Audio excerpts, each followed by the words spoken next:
Welcome to QK news. ముందుగా headlines చూద్దాం. తుంగభద్ర గేట్ల ప్రారంభోత్సవంలో పాల్గొన్న సీఎం చంద్రబాబు. ముగ్గురు సీఎంలు ఒకే వేదికపై రావడం చారిత్రాత్మకమన్న వ్యాఖ్య. గంగా కావేరి అనుసంధానంతో దేశ అభివృద్ధి సాధ్యమన్న అభిప్రాయం. రాష్ట్రాల సమన్వయంతో నీటి సమస్యలకు పరిష్కారం సాధ్యమన్న సీఎం. తుంగభద్ర సమస్యలకు శాశ్వత పరిష్కారం సాధిస్తామన్న రేవంత్. 33 గేట్ల పునరుద్ధరణతో రైతులకు దీర్ఘకాల ప్రయోజనమన్న సీఎం. 3 రాష్ట్రాల సమన్వయంతో సమస్యలు పరిష్కారం అవుతున్నాయన్న ఆశాభావం.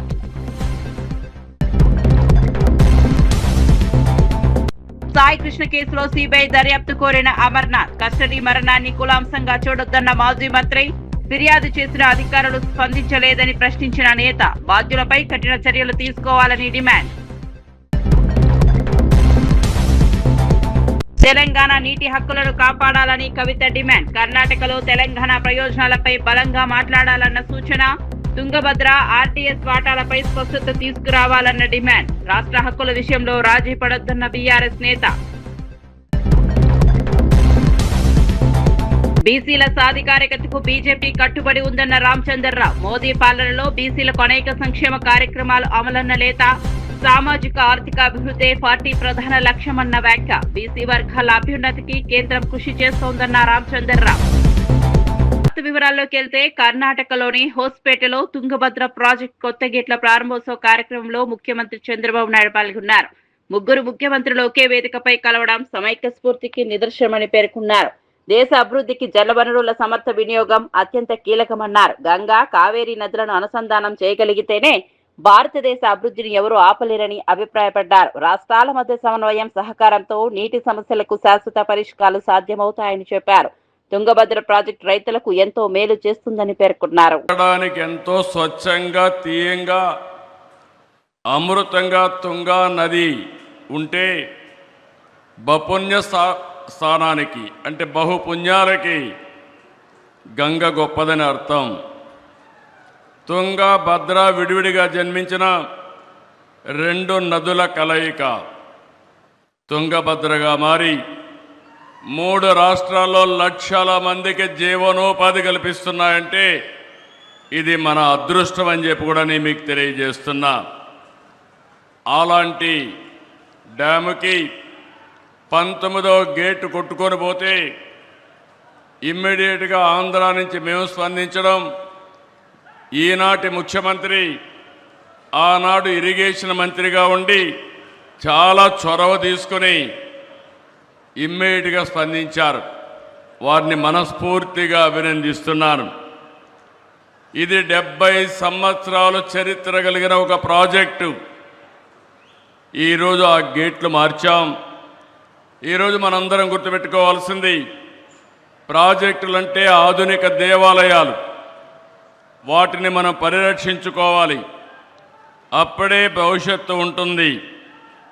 ప్రాజెక్ట్ తుంగభద్ర డ్యాం సమస్యల పరిష్కారానికి తెలంగాణ ప్రభుత్వం కట్టుబడి ఉందని ముఖ్యమంత్రి రేవంత్ రెడ్డి తెలిపారు. డ్యాంలోని 33 గేట్ల పునరుద్ధరణతో బళ్ళారి, అనంతపురం, కర్నూలు, పాలమూరు జిల్లాల రైతులకు దీర్ఘకాలిక ప్రయోజనం కలుగుతుందని చెప్పారు. కర్ణాటక, ఆంధ్రప్రదేశ్ ప్రభుత్వాలు కేంద్ర జలశక్తి శాఖ సమన్వయంతో సమస్యలకు శాశ్వత పరిష్కారం దొరుకుతుందని ఆశాభావం వ్యక్తం చేశారు. రైతుల నీటి అవసరాలను దృష్టిలో పెట్టుకుని చర్యలు తీసుకుంటున్నామని తెలిపారు. తుంగభద్ర ప్రాజెక్టు ప్రాంతీయ అభివృద్ధికి కీలకమని పేర్కొన్నారు. పెట్టిన ముహూర్తం తుంగభద్ర నది డ్యాం నిర్మాణ ముహూర్తం. ఈనాడు మిత్రులు డికే శివకుమార్ గారు ఈ 33 గేట్ల పునరుద్ధరణ ముహూర్తం చరిత్రలో ఎప్పటికీ శాశ్వతంగా నిలిచిపోతుంది. ఈ కార్యక్రమం 33 గేట్ల పునరుద్ధరణ కాదు. బళ్ళారి, అనంతపూర్, కర్నూలు సమస్యలు నాకు తెలుసు. పాలమూరు వలసల గురించి నాకు సంపూర్ణమైన అవగాహన ఉన్నది. ఈ సమస్య ఈనాటిది కాదు. 3 తరాల సమస్యను ఈ 33 గేట్ల పునరుద్ధరణ పరిష్కరించబోతుంది. బళ్ళారి, అనంతపూర్, కర్నూలు, పాలమూరు జిల్లా లక్షలాది మంది రైతుల యొక్క సమస్యలకి ఈ గేట్ల పునరుద్ధరణ ఈరోజు పరిష్కారం చూపించబోతుంది. సిఆర్ పాటిల్ గారు అత్యంత అనుభవజ్ఞుడైన, మృదుభాషి, అతి తక్కువ మాట్లాడడం, అత్యంత వేగంగా పనిచేయడం సిఆర్ పాటిల్ గారికి ఉన్న ఒక ప్రత్యేకత. ప్రధానమంత్రి నరేంద్ర మోడీ నుంచి మొదలు పెడితే ఎవరైనా సిఆర్ పాటిల్ గారికి ఒక సమస్యను అప్పచెప్తే 100% ఆ సమస్యని పరిష్కరించి శాశ్వతంగా ఒక మార్గాన్ని చూపిస్తాడని సంపూర్ణంగా విశ్వసించే సిఆర్ పాటిల్ గారు ఈనాడు కేంద్ర జలశక్తి మంత్రిగా ఉండడం, ఆంధ్రప్రదేశ్, కర్ణాటక అండ్ తెలంగాణ సాగునీరు, తాగునీరు యొక్క సమస్యలకు శాశ్వత పరిష్కారం దొరుకుతుందని ఈరోజు నేను సంపూర్ణంగా విశ్వసిస్తున్నా. మిత్రులారా, తుంగభద్ర ప్రాజెక్ట్ కొత్త గేట్ల ప్రారంభోత్సవ కార్యక్రమంలో కర్ణాటక సీఎం డీకే శివకుమార్ కీలక వ్యాఖ్యలు చేశారు. తాము చరిత్రను చదవడానికి కాదు, చరిత్రను సృష్టించడానికి వచ్చామని అన్నారు. AP CM Chandrababu Telangana CM Revanth రెడ్డితో కలిసి పనిచేయడం సంతోషంగా ఉందన్నారు. దక్షిణ భారతదేశ అభివృద్ధికి రాష్ట్రాల మధ్య సమన్వయం ఎంతో అవసరమని పేర్కొన్నారు. జలవనరుల వినియోగం, ప్రాంతీయ అభివృద్ధి కోసం కలిసి పనిచేస్తామని చెప్పారు. తుంగభద్ర ప్రాజెక్టు అభివృద్ధి రైతులకు మేలు చేస్తుందని ఆశాభావం వ్యక్తం చేశారు. To prevent all of us. One more, my young friend, Telangana Chief Minister, Mr. Revanth Reddy is here. Today, with the 3 Chief Ministers, under your leadership, has created an history. Myself, Chandrababu Naidu and Revanth Reddy, we believe in one thing. We don't want to write history. We don't want to read history. We believe in creating history. That is what all the 3 leaders of the South India is. So I am very happy. కర్ణాటకలోని బళ్ళారిలో Splendor సిద్ధారెడ్డిగా పేరుగాంచిన bike దొంగను పోలీసులు arrest చేశారు. Auto driver గా పనిచేస్తున్న Siddha Reddy hero స్ప్లెండర్ల బైకుల లాక్లకు చాకచక్యంగా తెరిచి దొంగతనాలకు పాల్పడేవాడని పోలీసులు తెలిపారు. బళ్ళారి, విజయనగర, చిత్రదుర్గ జిల్లాల్లో కేవలం ఈ మోడల్ బైకులనే లక్ష్యంగా చేసుకునేవాడని వెల్లడించారు. నిందితుడి నుంచి భారీ సంఖ్యలో మోటార్ సైకిళ్లను స్వాధీనం చేసుకున్నారు. కేసుపై మరింత దర్యాప్తు కొనసాగుతోందని పోలీసులు తెలిపారు. ಈ ಅರೆಸ್ಟ್తో ಪಲು ಚೋರಿ ಕೇಸುలు వెలుగులోకి వచ్చే అవకాశం ఉందన్నారు. ತುಂಬಾ ಅಚ್ಚುಕಟ್ಟಾಗಿ ಅದನ್ನ ಉಪಯೋಗಿಸಿಕೊಂಡು ಒಂದು ವ್ಯವಸ್ಥಿತವಾಗಿ ಒಂದು ಮೋಡಸ್ ಅನ್ನು ಫಾಲೋ ಮಾಡಿಕೊಂಡು ಕಳ್ಳತನ ಮಾಡಿರುವಂತ ಬೈಕ್ಗಳನ್ನು ಜನರಿಗೆ ನಂಬಿಸಿ ಮೋಸ ಮಾಡಿ ಇದು ಸೆಕೆಂಡ್ ಹ್ಯಾಂಡ್ ಸೇಲ್ ಮಾಡಿರುವಂತ ಬೈಕ್ ಅಂತ ಹೇಳಿಬಿಟ್ಟು ಅವರಿಗೆ ಒಂದು ಸಣ್ಣ ಅಮೌಂಟಿಗೆ 20 ರಿಂದ 25 ಸಾವಿರದ ಅಮೌಂಟಿಗೆ ಮಾರಾಟ ಮಾಡಿರುವಂತದ್ದು ನಮ್ಮ ತನಿಖೆಯಲ್ಲಿ ಕಂಡು ಬಂದಿದೆ. ಈಗಾಗಲೇ ಸುಮಾರು 41 ಬೈಕ್ಗಳನ್ನು ಕಳೆದ ಒಂದು ಕೆಲವು ದಿನದಲ್ಲಿ ಅವನನ್ನು ಆಲ್ರೆಡಿ ನಾವು ಜೆಸಿ ಕೊಟ್ಟು ಪೊಲೀಸ್ ಕಸ್ಟಡಿಯಲ್ಲಿ ತಗೊಂಡು ವಿಚಾರಣೆ ಮಾಡಿ 41 ಬೈಕ್ಗಳನ್ನು ಅವನಿಂದ ನಾವು ರಿಕವರಿ ಮಾಡಿರುವಂಥದ್ದಿದೆ. ಇದರಲ್ಲಿ ಇನ್ವಾಲ್ವ್ ಆಗಿರುವಂಥ ಆರೋಪಿಯ ಹೆಸರು ಸಿದ್ದಾರೆಡ್ಡಿ ಅಂತ ಹೇಳಿ. ಇವನು Avambavi first cross road Siddareddy alias Splendor Siddareddy ಅಂತ ಹೇಳಿ. ಯಾಕಂದರೆ ಇವನು ಸ್ಪ್ಲೆಂಡರ್ ವೆಹಿಕಲ್ಗಳನ್ನೇ ಹೆಚ್ಚಾಗಿ ಕಳ್ಳತನ ಮಾಡ್ತಾ ಇದ್ದಂಥದ್ದು. ಅವನಿಗೆ ಅದರಲ್ಲಿರುವಂಥ ಒಂದು ಲೂಪ್ ಹೋಲ್ ಗೊತ್ತಿದ್ದು ಅದನ್ನು ಡೂಪ್ಲಿಕೇಟ್ ಕೀ ಯೂಸ್ ಮಾಡಿಕೊಂಡು ಅದನ್ನು ಇಗ್ನಿಷನ್ ಆನ್ ಮಾಡಬಹುದು, ಅಲ್ಲಿಂದ ಈಸಿಲಿ ಸಲೀಸಾಗಿ ತೆಗೆದುಕೊಂಡು ಹೋಗ್ಬೋದು ಅನ್ನುವಂಥದ್ದು ಇವನಿಗೆ ತಿಳಿದಿದ್ದು. ಸ್ಪ್ಲೆಂಡರ್ ಬೈಕ್ಗಳನ್ನೇ ಮಾರ್ಕೆಟಲ್ಲಿ ಅಥವಾ ಬೇರೆ ಜಾಗಗಳಲ್ಲಿ ಪಾರ್ಕ್ ಮಾಡಿದಾಗ ಇವನು ವಾಚ್ ಮಾಡಿಬಿಟ್ಟು ಅದನ್ನು ಕಳ್ಳತನ ಮಾಡುವಂಥದ್ದು. ಮಾಲೀಕರು ಬಿಟ್ಟು ಹೋದಾಗ ಯಾವುದಾದ್ರೂ ಕೆಲವು ಲಾಕ್ ಮಾಡಿರಲ್ಲ, ಕೆಲವರು ಕೀ ಬಿಟ್ಟು ಹೋಗಿರ್ತಾರೆ ಅಥವಾ 1 ಗಂಟೆ 2 ಗಂಟೆ ಡ್ಯೂರೇಷನ್ಗೆ ಹೋಗಿರ್ತಾರೆ. ಇವನು ವಾಚ್ ಮಾಡಿ ಪ್ರಯತ್ನ ಪಡ್ತಾನೆ ಒಂದು ಡ್ಯೂಪ್ಲಿಕೇಟ್ ಕೀ ಯೂಸ್ ಮಾಡಿಕೊಂಡು ಅದನ್ನು ಸ್ಟಾರ್ಟ್ ಮಾಡಲಿಕ್ಕೆ. ಸ್ಟಾರ್ಟ್ ಆದ ತಕ್ಷಣ ಅದನ್ನು ತೊಗೊಂಡು ಹೋಗಿ ಮುಂದಿನ ಅವನ ಕಾರ್ಯಾಚರಣೆ ಆಗ್ತದೆ. ಹಳ್ಳಿ ಕಡೆ ಹೆಚ್ಚಾಗಿ ಅವನು ಟಾರ್ಗೆಟ್ ಮಾಡ್ತಾ ಇದ್ದಂಥದ್ದು ಹಳ್ಳಿ ರೈತರನ್ನ, ಹಾಗೆ ಆಂಧ್ರ ಕಡೆಗೆ ಕೂಡ ಸೇಲ್ ಮಾಡಿರೋವಂಥದ್ದಿದೆ. ಅವರಿಗೆ ಸೆಕೆಂಡ್ ಹ್ಯಾಂಡ್ ಬೈಕ್ ಅಂಥೇಳಿ 20 ರಿಂದ 25 ಸಾವಿರದವರೆಗೆ ಅದನ್ನು ಮಾರಾಟ ಮಾಡಿರೋವಂಥದ್ದು. ಹಾಗಾಗಿ ಯಾರೂ ಕೂಡ ಅವನನ್ನು ಸಂಶಯ ಪಟ್ಟಿರೋದಿಲ್ಲ, ಯಾಕಂದರೆ RC ಕಾರ್ಡ್ ಜೊತೆಗೇನೆ ಮಾರಾಟ ಮಾಡಿರೋವಂಥದ್ದು. సాయి కృష్ణ కస్టడీ మరణం కేసును సామాజిక వర్గాల అంశంగా చిత్రీకరించడం సరికాదని మాజీ మంత్రి గుడివాడ అమర్నాథ్ అన్నారు. పోలీస్ స్టేషన్లో చట్టాలను ఉల్లంఘించి ఒక వ్యక్తిని హింసించి చంపితే దానిపై నిజాలు బయటకు రావాలని డిమాండ్ చేశారు. సాయి కృష్ణ తల్లి ముందుగానే కమిషనరేట్తో ఫిర్యాదు చేసినా అధికారులు ఎందుకు స్పందించలేదని ప్రశ్నించారు. ఈ కేసులో పూర్తి వాస్తవాలు వెలుగులోకి రావాలంటే సిబిఐ దర్యాప్తు అవసరమని పేర్కొన్నారు. బాధ్యులపై కఠిన చర్యలు తీసుకోవాలని డిమాండ్ చేశారు. ప్రజల్లో ఉన్న అనుమానాలకు సమాధానం చెప్పాల్సిన బాధ్యత ప్రభుత్వంపై ఉందన్నారు. లేదా అనేటువంటి భయాన్ని ఈరోజు రాష్ట్రంలో పోలీస్ వ్యవస్థ సృష్టిస్తే రాష్ట్ర ప్రజలు ఏమైపోవాలి అనేటువంటిది ఈ సందర్భంగా అడుగుతా ఉన్నా. పైపెచ్చు దాని మీద చర్యలు తీసుకోవాల్సినటువంటి ముఖ్యమంత్రి చివరికి ఇష్యూని ఒక సామాజిక వర్గ ఇష్యూగా డైవర్ట్ చేసి దాని నుంచి తప్పించుకోవాలనేటువంటి ప్రయత్నం వారి మాటల్లో కనబడతా ఉంది. ఒక వ్యక్తిని కస్టడీలోకి తీసుకొని చిత్రహింసలు పెట్టి చంపి చివరికి బూడిద చేసి వ్యవస్థల మీద ఉన్నటువంటి గౌరవాన్ని, వ్యవస్థల మీద ఉండాల్సినటువంటి భయాన్ని పూర్తిగా ఈరోజు రాష్ట్రంలో ఉన్నటువంటి పోలీస్ వ్యవస్థ కోల్పోయింది అనేటువంటి విషయాన్ని ఈ సందర్భంగా తెలియజేస్తా ఉన్నా. తప్పు చేసినటువంటి వారిని ఉన్నటువంటి వ్యవస్థల ద్వారా శిక్షించేటువంటి కార్యక్రమం వ్యవస్థలు చేసేటువంటి పని. ఎవరైనా తప్పు చేస్తే వాళ్ళని అదుపులో తీసుకునేటువంటి పని పోలీస్ శాఖ చేస్తుంది. తప్పు చేసినటువంటి దాన్ని రుజువైతే దానికి శిక్ష చేసేటువంటి బాధ్యత న్యాయ వ్యవస్థ చేస్తుంది. ఇది భారతదేశంలో ఉన్నటువంటి ఆ ప్రజాస్వామ్యం మనకి ఇచ్చినటువంటి ఆ వ్యవస్థల తాలూకా పని. కానీ ఆంధ్రప్రదేశ్ రాష్ట్రంలో మాత్రం ఈరోజు జరిగినటువంటి సంఘటన బహుశా దేశ చరిత్రలో స్వతంత్రం వచ్చిన తర్వాత ఏ రాష్ట్రంలో ఎక్కడా కూడా జరుగుండదు అనేటువంటి విషయాన్ని తెలియజేస్తా ఉంది. దాదాపు 4 దశాబ్దాల క్రితం కేరళ రాష్ట్రంలో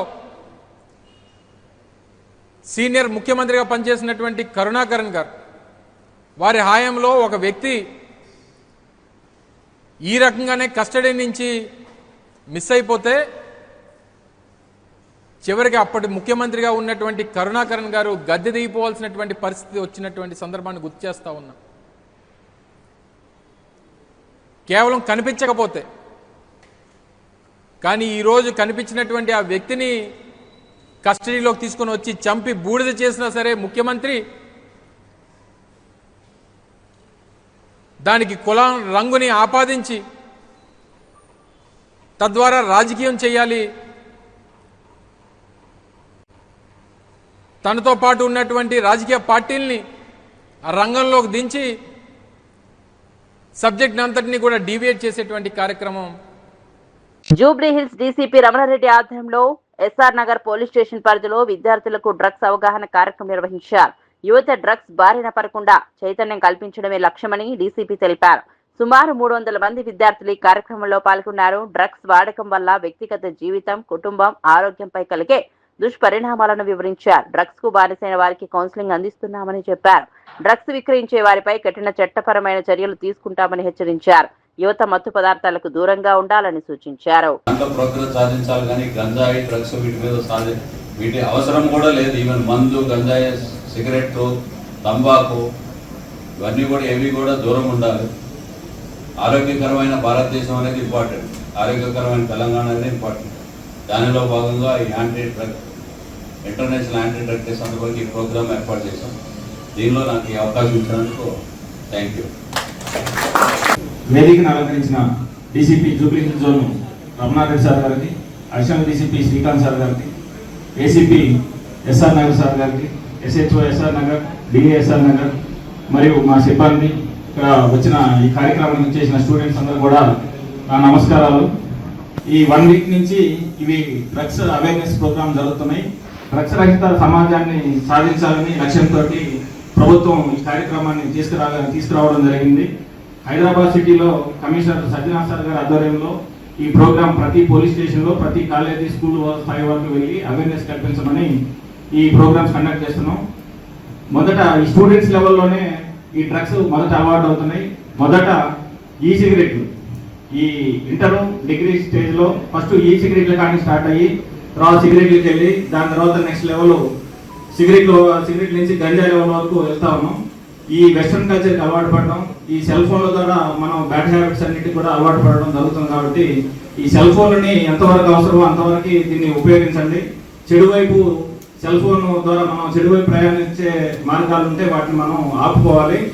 తర్వాత ఈ గంజాయి ఎక్కడ అంటే ముఖ్యంగా ఈ స్కూళ్ళు కాలేజీల దగ్గర ఉన్న కిరాణా షాపుల్లో ఈ చాక్లెట్. సికింద్రాబాద్ అల్వాల్ ప్రాంతంలో డబుల్ బెడ్రూమ్ ఇల్లు ఇప్పిస్తామని ప్రజలను మోసం చేసిన ముగ్గురిని పోలీసులు అరెస్ట్ చేశారు. పుష్పలత, విశాల్, మహేందర్ సింగ్లను అదుపులోకి తీసుకున్నట్లు మల్కాజిగిరి డీసీపీ శ్రీధర్ తెలిపారు. ప్రభుత్వ కార్యాలయాల్లో పరిచయాలు ఉన్నాయని చెప్పి 99 మంది బాధితుల నుంచి భారీగా డబ్బులు వసూలు చేసినట్లు వెల్లడించారు. ₹1,00,000కి ఇల్లు ఇప్పిస్తామని నమ్మబలికి మోసాలకు పాల్పడ్డారని పోలీసులు తెలిపారు. మరో 4 నిందితుల కోసం గాలింపు కొనసాగుతోందన్నారు. ప్రభుత్వ సంక్షేమ పథకాల విషయంలో దళారులను నమ్మవద్దని ప్రజలకు సూచించారు. దాని ప్రకారం కేసు నమోదు చేసుకొని దర్యాప్తు చేసిన క్రమంలో అల్వాల్ పరిధిలో నివసిస్తున్నటువంటి జయరాజ్ చోటామోటాగా పైరవి చేసుకొని గవర్నమెంట్ ఆఫీసులలో ఏదైనా కాలనీలలో ఎవరికైనా అవసరాలు ఉంటే వాళ్ళకి ఏదైనా పైరవి చేసి లైఫ్లో నడిపిస్తాడు. ఇతనికి పుష్పలత అనే లేడీ గతంలో అడల్ట్ ఎడ్యుకేషన్ డిపార్ట్మెంట్ ఉన్నప్పుడు ఆ డిపార్ట్మెంట్లో కాంట్రాక్ట్ ఎంప్లాయీగా పనిచేసింది. హైదరాబాద్ జిల్లా కలెక్టరేట్లో పనిచేసిన క్రమంలో ఆమెకు అక్కడ కొద్దిగా పరిచయాలు ఉంది. లోకల్ కాలనీస్లో ఏదైనా చిన్న అక్కడ అప్లికేషన్ సబ్మిట్ చేయడము, ఏదైనా కరెస్పాండెన్స్ ఉంటే తీసుకెళ్ళడం అటువంటి పనులు చేస్తుండేది. ఆ క్రమంలో వీళ్ళిద్దరూ కలిసి ఈ డబుల్ బెడ్రూమ్ ఇళ్లకు సంబంధించి ఏదైతే ప్రజల నుంచి ఇట్లా అప్లికేషన్లు తీసుకొని వీళ్ళు ఫేక్ ప్రొసీడింగ్ వీళ్ళే తయారు చేసినటువంటి ఒక ప్రొసీడింగ్ దీన్ని ఏదైతే పుష్పలత గతంలో పుష్పలత అత్తకు ఒక ప్రొసీడింగ్ రావడం జరుగుతుంది గవర్నమెంట్ నుంచి అలాట్మెంట్ సందర్భంగా. సేమ్ అదే అలాట్మెంట్కి సంబంధించిన ప్రొసీడింగ్ను చూసుకొని దాన్ని ఒక టీటీపీ సెంటర్లో డిజైన్ చేయించేసి అక్కడే ప్రింట్లు తీపించుకొని సో ఈ విధంగా అల్వాల్ పరిధిలో డిఫరెంట్ కాలనీస్ నుంచి వీళ్ళకి పరిచయం ఉన్న అందరు వ్యక్తులు కూడా ఇన్ఫార్మ్ చేస్తారు. ఇంకా డబుల్ బెడ్రూమ్ మనకు శాంక్షన్ అవుతాయి, ₹1,00,000 ఇస్తే మనం చేయించగలుగుతామంటే వీళ్ళకి తెలిసిన పర్సన్స్ మళ్ళీ ఆ కాలనీలలో ప్రజల దగ్గరికి వెళ్ళి వాళ్ళకి ఇన్ఫార్మ్ చేయడం జరుగుతుంది. వాళ్ళు ఎవరైనా ఇంట్రెస్ట్ ఉన్న వాళ్ళంటే మళ్ళీ అప్రోచ్ అయ్యి వీళ్ళను కన్సల్ట్ కావడం జరుగుతుంది. ఈ క్రమంలో యాజ్ ఆఫ్ నౌ మాత్రం మాకు సుమారుగా 99 అప్లికేషన్లు రావడం జరిగింది. మేము మోసపోయినాము. మేము వీళ్ళకి 2023 నుంచి ఇప్పటి వరకు ఇన్స్టాల్మెంట్ బేసిక్లో డబ్బులు ఇచ్చుకుంటూ వస్తున్నారు. ఒకసారి 10,000, ఒకసారి 15,000, ఒకసారి 50,000 అట్లా డిఫరెంట్ పర్సన్స్ డిఫరెంట్ స్పేస్లో డబ్బులు ఇవ్వడం జరిగింది. 99 మంది మాత్రం ఇప్పటికి మాకు అప్రోచ్ అయినారు. దీంట్లో ఇంకా కూడా విక్టిమ్స్ ఉండొచ్చు అని చెప్పి భావిస్తున్నాము.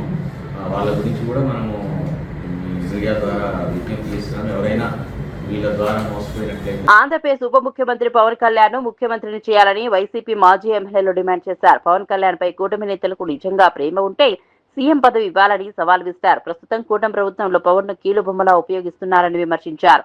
ప్రజలకు ఇచ్చిన హామీల అమలులో పవన్ కు పూర్తి స్వేచ్ఛ లేదని ఆరోపించారు. రాష్ట్ర రాజకీయాల్లో పవన్ పాత్రపై కొత్త చర్చకి వ్యాఖ్యలు దారితీశాయి. కూటమి పార్టీల వైఖరిపై ప్రజలు ఆలోచించాలని వైసీపీ నేతలు పేర్కొన్నారు. కాపులు సరదాగా ఒక సమావేశం నిర్వహించుకుంటే దీనిపై ఎన్నో బయటికి తీస్తున్నారంటూ కూడా ఆరోపించారు. ముఖ్యంగా పవన్ కళ్యాణ్ ను 15 సంవత్సరాలు 16 సంవత్సరాలు రాజకీయం తిరిగిన పవన్ కళ్యాణ్ ను కీలుబొమ్మగా ఆడుకుంటున్నారే తప్ప ఆయన్ను ముఖ్యమంత్రి చెయ్యలేదు, చెయ్యరు, దమ్ముంటే చేయండి అన్న విధంగా వైసీపీ నేతలు మాట్లాడుకొచ్చారు. జక్కంపూడి రాజా ప్రధానంగా ఈ విషయంలో పవన్ కళ్యాణ్ ని సీఎం చేయండి అంటూ పేర్కొన్నారు. ఒకసారి మాట్లాడుతున్నారు జక్కంపూడి రాజా, చూద్దాం. నిజంగానే మీకు అంత ఆయన మీద ప్రేమ ఉంటే ఆయన ముఖ్యమంత్రి అవకాశం ఇవ్వచ్చు కదా. ఇప్పటికి దాదాపుగా 14 ఏళ్ళు 16 ఏళ్ళు నా అంత సీనియర్ లేరని చెప్పుకుంటున్నారు. మీరు వెనకాలండి ఆయన డైరెక్షన్ ఇచ్చి నడిపించవచ్చు కదా. కేవలం ఎంతసేపు ఉన్నా కూడా రాజకీయంగా లబ్ధి పొందడం కోసం పవన్ కళ్యాణ్ గారిని ఒక కీలు బొమ్మ కింద ఆట ఆడుకోవడానికి ఆయన స్వప్రయోజనం కోసం ఉపయోగించుకోవడానికి తప్పితే ఈ రాష్ట్రంలో ఉన్నటువంటి కాపులకు మాత్రం చంద్రబాబు నాయుడు గారు ఏ రోజు. హైదరాబాద్ లో TPCC working president Jaggareddy SIR vigilance drive ను ప్రారంభించారు. ప్రతి ఓటును కాపాడాల్సిన బాధ్యత కాంగ్రెస్ కార్యకర్తలపై ఉందని పిలుపునిచ్చారు. ఓటర్ల జాబితాలో అక్రమాలను అడ్డుకోవాలంటే అప్రమత్తంగా ఉండాలని సూచించారు. ప్రజాస్వామ్య పరిరక్షణలో ప్రతి ఓటు కీలకమని పేర్కొన్నారు. దేశంలో అధికార దుర్వినియోగాన్ని ఎదుర్కొనే నాయకత్వం రాహుల్ గాంధీని అభిప్రాయపడ్డారు. ప్రజాస్వామ్య వ్యవస్థ బలోపేతానికి ఓటర్ల హక్కుల రక్షణ అవసరమని తెలిపారు. కాంగ్రెస్ శ్రేణులు ఇంటింటికి వెళ్లి అవగాహన కల్పించాలని సూచించారు.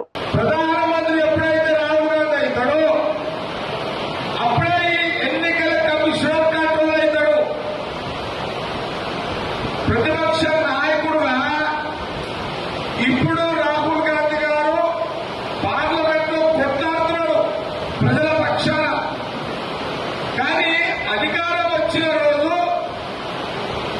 యంత్రాంగాలందరినీ కంట్రోల్ చేసే పవర్ వస్తుంది ప్రధానమంత్రి అయితే. ఇది చాలా చాలా విషయం మనం గమనించాలి. అంటే ఇప్పుడు మన సంగారెడ్డి ఉంది, సంగారెడ్డి జిల్లా అంటే మన ఈ పార్లమెంట్ కూడా మన ఏ పార్లమెంట్ అంటే మెదక్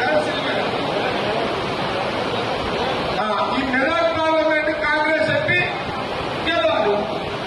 వచ్చే ఎన్నికల్లో జనాభా సురేష్ షెట్కార్ ఎట్లయితే గెలిచిండో మళ్ళీ అక్కడ షెట్కార్ గెలవాలి, ఇక్కడ కాంగ్రెస్ ఎంపీ గెలవాలి. గెలిస్తేనే ఇట్లా 300 సీట్లు కాంగ్రెస్ ఎంపీలు వస్తే ఈ దేశానికి రాహుల్ గాంధీ ప్రధానమంత్రి అవుతారు. అప్పుడే ఈ దుర్వినియోగం ఏదైతే అవుతుందో. BRS working president KTR party కార్యకర్తలకు కీలక హామీ ఇచ్చారు. తెలంగాణ రాష్ట్ర నిర్మాణం అభివృద్ధిపై దృష్టి పెట్టే క్రమంలో కార్యకర్తలకు రావాల్సిన గౌరవం, అవకాశాలు పూర్తిగా కల్పించలేకపోయామని అంగీకరించారు. ప్రభుత్వ నిర్వహణపై ఎక్కువ దృష్టి పెట్టడంతో పార్టీని కొంతవరకు విస్మరించామని పేర్కొన్నారు. 2028లో కేసీఆర్ మళ్లీ ముఖ్యమంత్రి అయిన తర్వాత కార్యకర్తల సంక్షేమానికి ప్రత్యేక ప్రాధాన్యం ఇస్తామని హామీ ఇచ్చారు. ప్రజల సంక్షేమంతో పాటు పార్టీ బలోపేతంపై కూడా దృష్టి సాధిస్తామని తెలిపారు. కార్యకర్తలే పార్టీకి వెన్నెముక అని కేటీఆర్ పేర్కొన్నారు. ప్రభుత్వాన్ని నడిపినాం. ప్రభుత్వం నడపడం అంటే మనమేమనుకున్నాం, అరే ఇది మనం కష్టపడి తెచ్చిన రాష్ట్రం. మా పెద్ద మంగళారం యాదిరెడ్డి లాంటి వాడు ఢిల్లీ దాకా పోయి ఉరి పోసుకొని చచ్చిపోయిండు. అట్లాంటి యాదిరెడ్డి లాంటి పిల్లలు 100 మంది చచ్చిపోతే వచ్చిన రాష్ట్రం ఉత్తగానే రాలే. కాంగ్రెస్ మెడలు వంచి బీజేపీ నొప్పించి మెప్పించి దేశ రాజకీయ వ్యవస్థను శాసించి తెలంగాణ ప్రజలు సాధించుకున్న రాష్ట్రం ఇది. అందుకే ఈ రాష్ట్రంలో ప్రజలు కోరుకునే అభివృద్ధి జరగాలి, ప్రజలు సంతోషపడే విధంగా సంక్షేమం ఉండాలని చెప్పి ఒకటి కాదు 100 పథకాలు తెచ్చినాం, పని చేసినాం. ఒక తప్పు మాత్రం చేసినాం. ఏంటిదా తప్పు? మీ గౌరవం కాపాడలే కార్యకర్తలది. ఎట్లా? చాలామంది అన్నారు నాతో, అన్నా పెన్షన్ ఇస్తిరి ఆన్లైన్ అయిపోయా, కార్డు ఇస్తివి కార్డు ఆన్లైన్ అయిపోయా, కళ్యాణ లక్ష్మి ఇస్తివి ఆన్లైన్లో వాయ్, రైతు బంధు ఇస్తివి అకౌంట్లో పడే. ఇక నన్నెవడు దిగుతాడన్నా? మరి నా సంగతి ఏంది? మరి ఊళ్ళో పోయి మళ్ళీ ఓటు అడగాలంటే నా గౌరవం యాడుంటుంది అని. అందుకే నేను మీకు మాటిస్తున్నా, ఇట్లాంటి చిన్న చిన్న పొరపాట్లు మొత్తం ప్రభుత్వం మీదే దృష్టి పెట్టినాం, పార్టీ మీద ఎక్కువ దృష్టి పెట్టలే. వాస్తవానికి 10 ఏళ్ళు కొత్త రాష్ట్రం కదా, కొత్త సంసారం కదా, కొత్త ఇల్లు కదా, పునాది గట్టిగా పడాలి. మన రాష్ట్రం నవ్వెటోళ్ళ ముంగట జారిపడొద్దు. మీకు పరిపాలన చేతనైతే దాన్నోళ్ళను నోర్లు మూపియాలే, మంచిగా నడిపియాలని ఆలోచన చేసినాం తప్ప వేరే ఆలోచన చేయలే. కానీ నేను మీకు మాటిస్తా ఉన్నా, వచ్చే 5 ఏళ్ళు అట్లుండదు. 2028లో మీ అందరి దయతో ప్రజల ఆశీర్వాదంతో తిరిగి కేసీఆర్ ముఖ్యమంత్రి అవుతారు. అయినాక నేను బాధ్యత తీసుకుంటా. వచ్చే 5 ఏళ్ళు మన ప్రభుత్వం వచ్చినాక కార్యకర్తల బాగోగులు, ప్రజల సంక్షేమం రెండింటినీ బ్యాలెన్స్ గా నడిపించే బాధ్యత నాది. మీకు రావాల్సిన పదవులు, మీకు జరగవలసిన లాభం, మీకు కోరుకునే గౌరవం వచ్చే విధంగా చేసే బాధ్యత నాది. గతం మర్చిపోండి. చిన్న చిన్న పొరపాట్లు జరిగిండొచ్చు, మా వైపు నుంచి కూడా జరిగిండొచ్చు. ఉద్యమంలో పనిచేసిన బిడ్డలు ఉన్నారు ఇక్కడ, వాళ్ళకు కూడా అయ్యో మాకు జరగాల్సినంత జరగలేదేమో అనే భావన ఉండొచ్చు. నేను వారందరినీ ప్రార్థిస్తా ఉన్నా. ఇవాళ రాష్ట్రం ప్రమాదంలో ఉంది. కేసీఆర్ గారు ఆయన రాజకీయాల్లోకి వచ్చి దాదాపు 43-44 ఏళ్ళైంది. ఆయన ఎమ్మెల్యే అయింది. ఓటర్ జాబితా ప్రత్యేక సవరణ కార్యక్రమానికి ప్రజలు పూర్తి సహకారం అందించాలని సంగారెడ్డి జిల్లా కలెక్టర్ ప్రతీక్ జైన్ కోరారు. అర్హులైన ప్రతి ఒక్కరి ఓటు హక్కును పరిరక్షించేందుకు జిల్లా యంత్రాంగం కట్టుబడి ఉందన్నారు. ఎస్ఎస్ఆర్ కార్యక్రమంపై అవగాహన కల్పించేందుకు సంగారెడ్డిలో ప్రత్యేక టూకే రన్ నిర్వహించారు. కలెక్టరేట్ నుంచి ఐబీ గెస్ట్ హౌస్ వరకు జరిగిన ఈ కార్యక్రమంలో అధికారులు, ప్రజలు పాల్గొన్నారు. ఓటర్ల వివరాల సవరణ, నమోదు కార్యక్రమంలో ప్రక్రియలో ప్రజలు చురుగ్గా పాల్గొనాలని సూచించారు. ప్రజాస్వామ్య బలోపేతానికి ప్రతి ఓటు విలువైనదని పేర్కొన్నారు. కోసం ఒక ఫామ్ ఇస్తాము. దాంట్లో మీ పేరు తప్పు పడినా, మీ తల్లిదండ్రి పేరు తప్పు పడినా, మీ ఏజ్ తప్పు పడినా అది కూడా సవరించుకోవచ్చు. అసలు 2000 ఉన్న ఓటర్కి ఎట్లా లింక్ అయి ఉన్నాడో, ఎట్లా తమ్ముడు అవుతారా, అన్నయ్య అవుతారా, కొడుకు అవుతారా, అలాగా మ్యాప్ చేసి మనము వస్తున్నాము. మీరు దయచేసి దాంతో ఫస్ట్ ఆఫ్ ఆల్ బిఎల్ఓస్కి సమ్మానించండి, వారితోటి సహకరించండి. అర్హులైన ఓటర్ మన సంగారెడ్డి జిల్లాలో ఉంటే ఆల్మోస్ట్ 14 lakh ఓటర్స్ ఉన్నారు ఇప్పటికీ. వారు మన వాళ్ళు ఉంటే, డూప్లికేట్ ఓట్ కాకుండా ఉంటే వారి ఓట్ హక్కు కాపాడుకోవడం మన అందరిది బాధ్యత. మన మొత్తం యంత్రాంగం, రెవెన్యూ యంత్రాంగం, పిఆర్, ఆడిట్ యంత్రాంగం, పంచాయత్ సెక్రటరీస్, బిఎల్ఓస్ అందరూ ఈ పనిలో ఉంటారు. వారితో పాటు మన పోలీస్ వారు కూడా ప్రొటెక్షన్ ఇస్తున్నారు. కొంత ఏరియాలో అపోహాలు వచ్చి ఆ ఫాల్స్ న్యూస్కి మీరు గురి కాకుండా this is just an exercise to purify our voter list. మీరు మా ఓటర్ అయితే ఖచ్చితంగా మీ ఓట్ మేము కాపాడుతాము అని ఒక భరోసా ఇవ్వడానికి మీతోటి మాట్లాడుతున్నాము. రంగారెడ్డి జిల్లా మదీనాగూడలో బీసీ కుల సంఘాల నాయకులతో నిర్వహించిన సమావేశంలో బీజేపీ తెలంగాణ రాష్ట్ర అధ్యక్షుడు ఎన్ రామచంద్రరావు పాల్గొన్నారు. ప్రధాని నరేంద్ర మోదీ 12 ఏళ్ల పాలనలో దేశం సాధించిన అభివృద్ధి, బీసీల సంక్షేమం కోసం కేంద్ర ప్రభుత్వం చేపట్టిన కార్యక్రమాలను వివరించారు. బీసీ వర్గాల సామాజిక, ఆర్థిక, రాజకీయ సాధికారతకు భారతీయ జనతా పార్టీ కట్టుబడి ఉందని స్పష్టం చేశారు. కేంద్ర ప్రభుత్వం అమలు చేస్తున్న సంక్షేమ పథకాల ప్రయోజనాలను ప్రజలకు వివరించారు. బీసీ వర్గాల అభ్యున్నతే పార్టీ లక్ష్యమని పేర్కొన్నారు. సమావేశంలో బీజేపీ, ఓబీసీ మోర్చా నాయకులు, బీసీ సంఘాల ప్రతినిధులు పాల్గొన్నారు.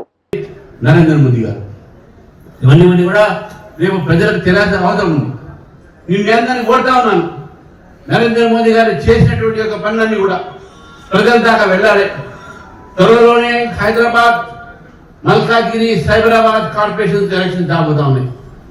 ఈ యొక్క BRS party, Congress party, Majlis party ఈ ముగ్గురు మళ్ళీ మన చెవులో పూపెట్టడానికి వస్తారు, అబద్ధాల ప్రచారం చేస్తారు అనే బలం కూడా భారతీయ జనతా పార్టీని గెలిపిస్తేనే హైదరాబాద్ నగరము, Malkajgiri municipal corporation, Cyberabad municipal corporation development అవుతుంది. ఎందుకంటే నరేంద్ర మోదీ గారి కేంద్ర ప్రభుత్వంలో అమృత్ సిటీ, స్మార్ట్ సిటీ అనేటువంటి పథకాల ద్వారా ఈరోజు ఈ హైదరాబాద్ నగరాన్ని బ్యూటిఫై చేసేటువంటి అవకాశాలు ఉంటాయి.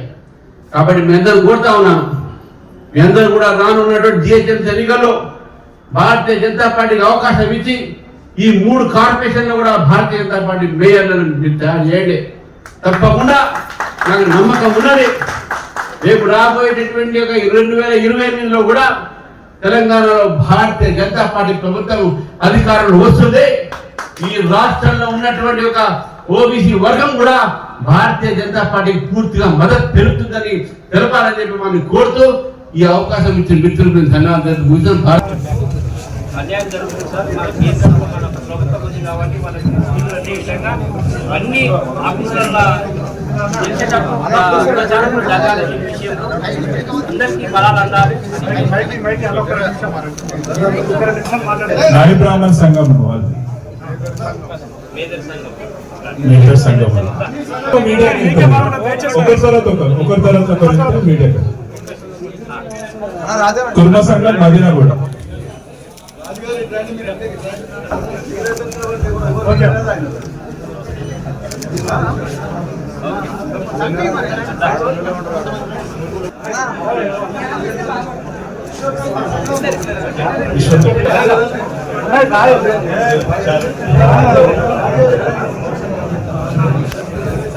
గౌడ్ సంఘం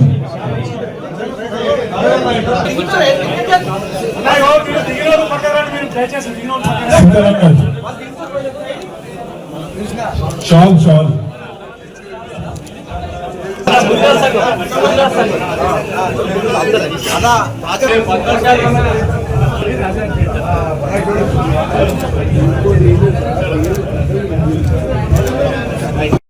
మరిన్ని అప్డేట్స్ కోసం చూస్తూనే ఉండండి.